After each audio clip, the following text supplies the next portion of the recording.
kembali pada mata kuliah Sistem Informasi Keperawatan. Saya Mira Dewi, dosen Fakultas Keperawatan Universitas Erlangga, yang pada video kali ini akan menjelaskan terkait International Reputable Database.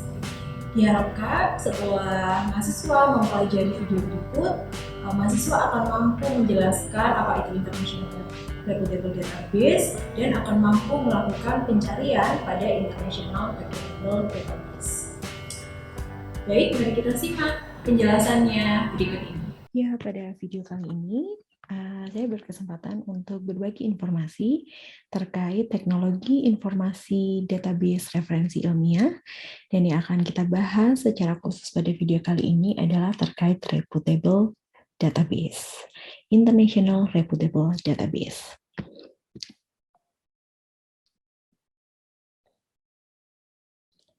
Nah, mungkin dari sebagian Anda ya telah sering melakukan pencarian, entah itu untuk melengkapi tugas, melengkapi proposal, skripsi, dan lain sebagainya untuk mencari artikel-artikel ilmiah yang terpercaya pada beberapa database di bawah ini, misalnya PubMed, ScienceDirect, Scopus, EBSCO, Cinahl, dan lain sebagainya. Nah, kita akan bahas lebih detail ya terkait beberapa database berikut. Nah, kita harus tahu dulu definisi dari online database. Jadi, online database adalah indeks jurnal elektronik yang menyimpan dan menemukan kembali artikel jurnal ilmiah melalui sarana internet. Nah, jadi kita bisa menemukan ya artikel-artikel ilmiah mulai dari 5 tahun yang lalu, 10 tahun yang lalu, bahkan 20 tahun, 30 tahun yang lalu, selama itu sudah terrecord dan tersimpan dalam online database. Nah, reputable database ini ada apa saja sih? Jadi, saya yakin teman-teman semua juga sudah sangat familiar dengan beberapa database di bawah ini, ya.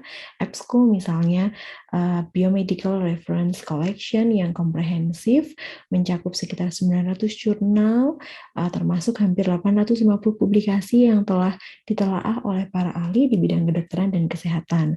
Kemudian Cinahl mencakup kurang lebih dengan jumlah yang sama ya yang telah ditelaah juga oleh para ahli di bidang kedokteran dan kesehatan. PubMed informasinya berupa segala aspek kedokteran, keperawatan, kedokteran gigi. Fokus utama adalah riset menggunakan istilah kedokteran MES dan hanya mengindeks atau abstrak dari jurnal ilmiah bidang kedokteran.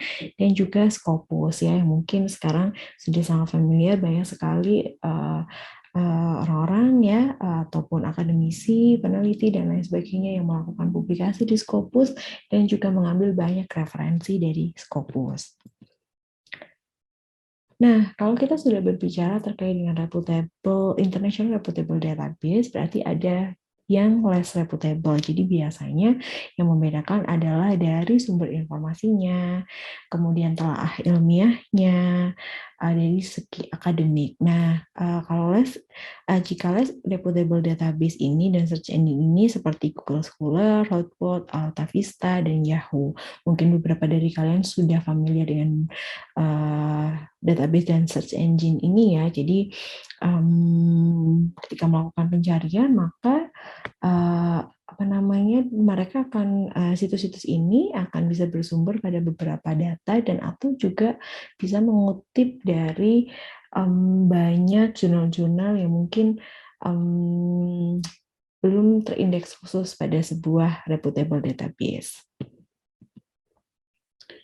Nah, jika kita sudah mengetahui dan sudah menentukan di mana kita akan mencari sumber ilmiah itu, otomatis kita akan jauh lebih memilih pada reputable database, di mana semuanya terjelas ya, kita bisa memfilter, kita bisa memilih ya artikel yang cocok untuk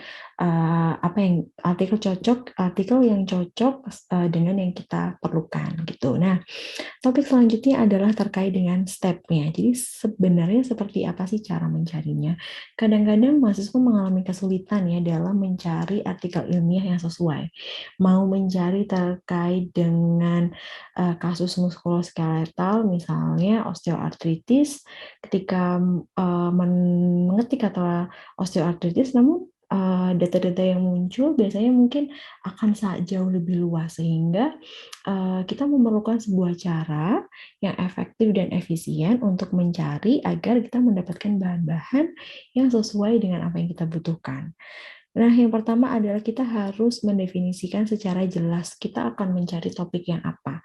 Oke, yang pertama kita mendapatkan kasus misalnya terkait dengan sistem muskuloskeletal, kemudian penyakit khususnya apa, ya misalnya asuhan keperawatan, nursing care pada pasien dengan osteoartritis, ya berarti kita sudah menemukan topik gitu. Nah, kemudian kita harus mendefinisikan atau mencari ya, atau kita harus tahu kata kuncinya apa, keywords-nya apa gitu. Jadi kita tidak bisa menuliskan lengkap ya di search engine ataupun di database sebuah kalimat yang utuh, karena dari sebuah kalimat yang itu utuh itu nanti akan membuat pencarian kita tuh semakin luas dan bahkan tidak spesifik gitu, sehingga membuang waktu kita untuk membaca satu-satu mana yang kita perlukan, mana yang harus kita buang.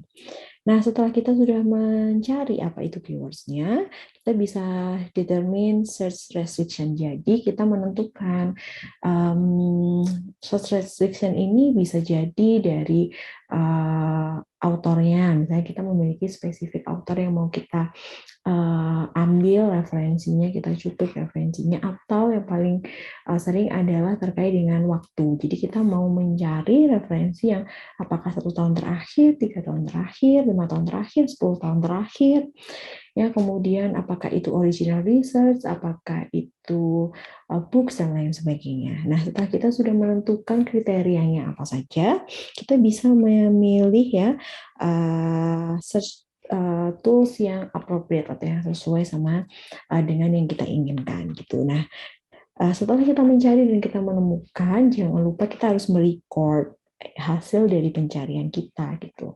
Dengan cara bisa menggunakan bibliografi citation yang nanti akan dibahas di beberapa video selanjutnya. Nah,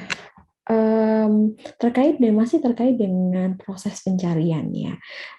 Step pertama kita harus menentukan kata kunci yang mana harus sesuai konsep, subjek, topik, dan frasanya. Jadi kita harus memilih kata kunci yang sesuai, tidak memasukkan semua unsur kalimat yang ada untuk dimasukkan ke dalam sebuah search engine. Nah, yang kedua kita harus merefine result-nya. Jadi ketika nanti pencariannya sudah muncul gitu ya, ternyata kita menemukan 1000 artikel yang sesuai dengan kata kunci kita, maka kita harus tadi menentukan restriksinya dari access type-nya apa, apakah yang open access atau tidak, kemudian tahunnya, author name-nya, subject area-nya.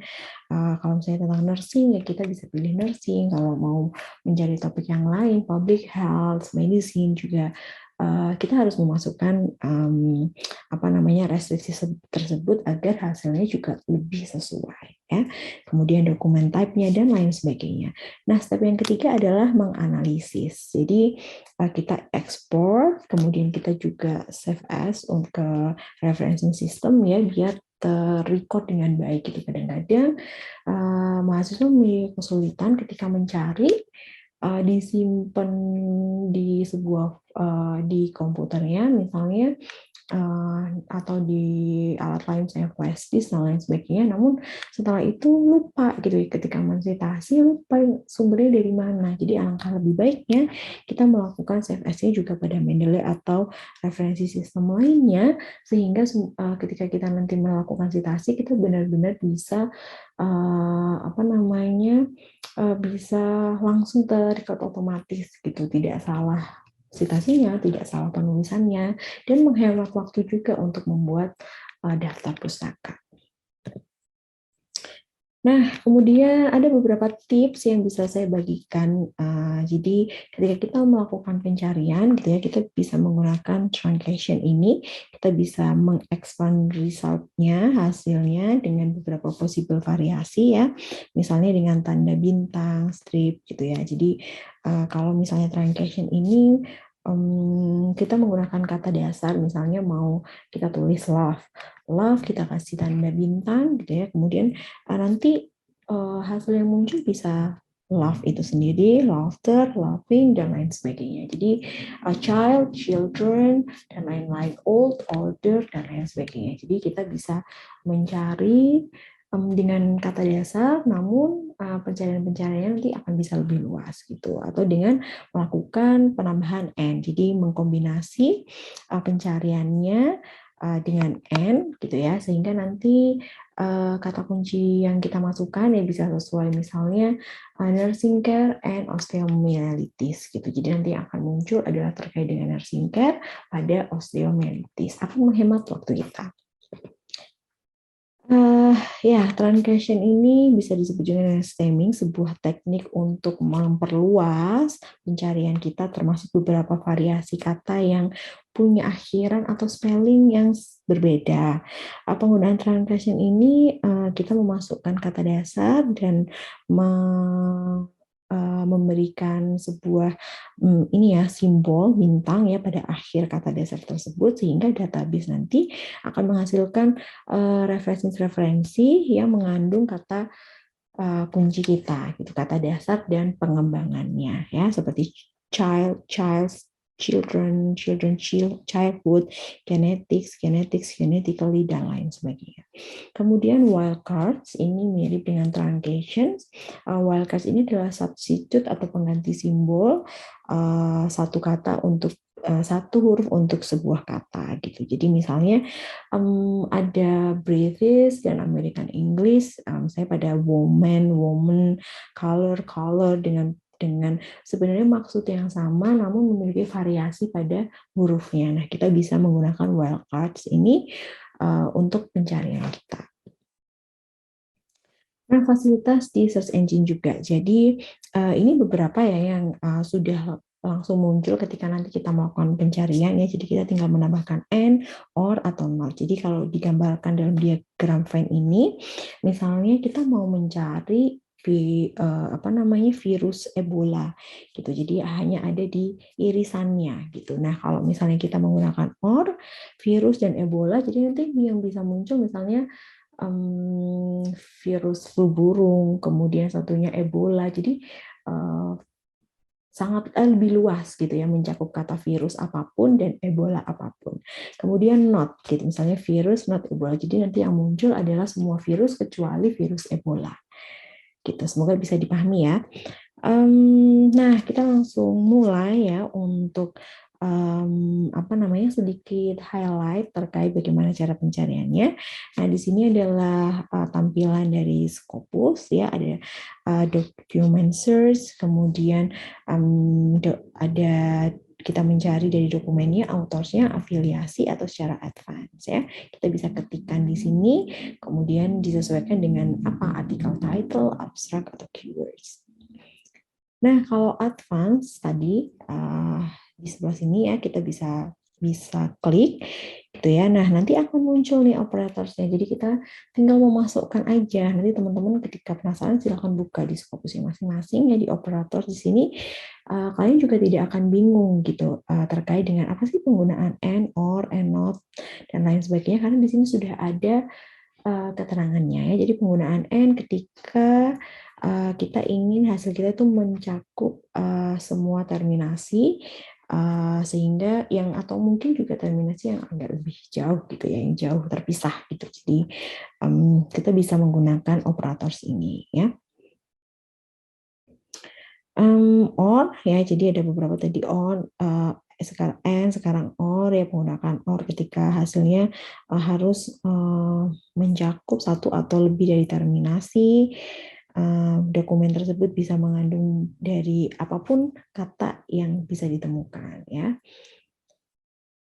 Nah, kalau misalnya kita nih, nah di sini ya, jadi ketika kata kunci saya masukkan adolescent and smoking misalnya. Nah, adolescent and smoking di sini muncul 60.144 dokumen results. Jadi wow, sangat banyak sekali ya. Jadi ketika mungkin kita harus membaca semuanya pasti tidak bisa. Nah, kalau misalnya kita mau memiliki restriksi lagi gitu ya, saya mau deh tahunnya tahun 2020, 2019, 2018, maka kita bisa cek di sini ya. Jadi ada access type, year, kemudian authors, kemudian jenis dokumen dan lain sebagainya ada di sisi sebelah kiri dan Anda bisa memilih mana yang sesuai gitu ya. Kemudian di sini dokumennya, di sini ada dokumen title, ada autorsnya siapa, tahun publishnya, kemudian sumber jurnalnya dari mana, disitasi oleh berapa orang. Nah, ini akan sangat membantu. Jadi teman-teman bisa melakukan pencarian seperti ini. Nah, ketika saya tadi sudah memilih beberapa restriksi atau refine result ini, ternyata ini ya, jadi saya memilih beberapa. Jadi kata kuncinya tetap adolescent and smoking dan limit tahunnya tahun 2020, 2019, 2018, dokumen type-nya yang artikel, ya subjek areanya adalah nursing. Ternyata setelah saya filter, ditemukan 580 dokumen yang sesuai. Jadi lumayan sekali akan membantu waktu kita untuk menyaring dari 60.000 dokumen menjadi 580 saja yang bisa kita pelajari ya, kita baca abstraknya dan kita bisa menentukan mana yang cocok. Oke. Nah, itu tadi Scopus. Kita beralih lagi ke PubMed ya. Di sini menggunakan MES. Jadi kalian bisa ketik MES, PubMed di Google, kemudian nanti akan muncul seperti ini. Jadi kadang-kadang terminasi kita dalam bahasa Indonesia, kemudian kita mau mencari artikel dalam bahasa Inggris kadang-kadang punya terminasi yang sedikit berbeda. Nah, untuk menentukan apakah memang ini adalah kata kunci yang benar atau tidak, kita bisa buka MES ini. Contoh misalnya adolescent ya. Oke, adolescent ternyata ada di sini ya. Secara umum adolescent ini adalah seseorang yang berusia 13 hingga 18 tahun gitu. Sehingga oke, saya mau meneliti terkait dengan anak remaja yang merokok. Jadi saya bisa menggunakan kata kunci adolescent ini. Nah, ketika kalian bisa tik atau klik tanda kotak di sini, nanti otomatis PubMed search judulnya akan memunculkan adolescent ini di sini. Nah, nanti Anda bisa langsung ketik tombol search PubMed. Ya, ketika diklik, maka nah ini, jadi saya memilih adolescent and smoking cessation. Kemudian nanti langsung akan direct ya ke websitenya PubMed. Nah, dari sini ya, kita bisa mencari artikel yang sesuai dengan pencarian kita, termasuk juga refine result-nya. Oke, kemudian Science Direct tampilannya tidak jauh berbeda, semuanya kita bisa memasukkan kata kunci, author, jurnalnya apa, volume berapa, dan lain sebagainya untuk mendapatkan artikel yang kita inginkan. Oke. Nah, tadi beberapa pencarian ya, jadi intinya sama, yang paling penting kita harus cari memasukkan kata kunci yang tepat dan refine result agar kita tidak membuang waktu untuk membaca puluhan ribu dokumen yang mungkin tidak relevan. Nah, ketika nanti Anda sudah menemukan dan mau save gitu ya, mau melakukan saving data ke referencing system, ya Anda bisa nih ya, Anda bisa tadi sudah dipilih ya, kemudian nanti Anda bisa klik ya yang akan disitasi apa saja, kemudian pilih list format. Anda bisa mencoba yang lain ya sesuai dengan referencing sistem apa yang kalian punya gitu. Nah, kemudian yang perlu dipastikan adalah memiliki ini ya, apa namanya, Mendeley, misalnya menggunakan Mendeley. Kemudian tadi saya memilih list format, saya add files di Mendeley, kemudian saya pilih Scopus list yang sudah berisi data-data yang sudah saya save, saya open, kemudian nah di sini akan muncul ya ternyata saya tadi save prevalence and associated factors of internet addiction among young adults in Bangladesh. Jadi otomatis langsung tersimpan. Jadi Anda tidak perlu lagi mencari di folder mana, belum lagi kalau lupa ya. Jadi semua sudah terekam di referencing system. Nah, jadi nanti ketika kalian buka, sudah bisa langsung mengarah pada artikelnya. Jadi sangat mengefisiensikan waktu. Nah, mungkin itu saja beberapa highlight terkait dengan pencarian. Jadi, harapannya setelah Anda mempelajari ya video ini, Anda bisa langsung mempraktekkan terkait dengan pencarian. Misalnya Anda mendapatkan tugas atau sekarang sedang mengerjakan skripsi, Anda bisa mengikuti step by step di sini sampai dengan referencing system. Dan jangan lupa untuk referencing system nanti akan dijelaskan di video yang lainnya. Selamat belajar.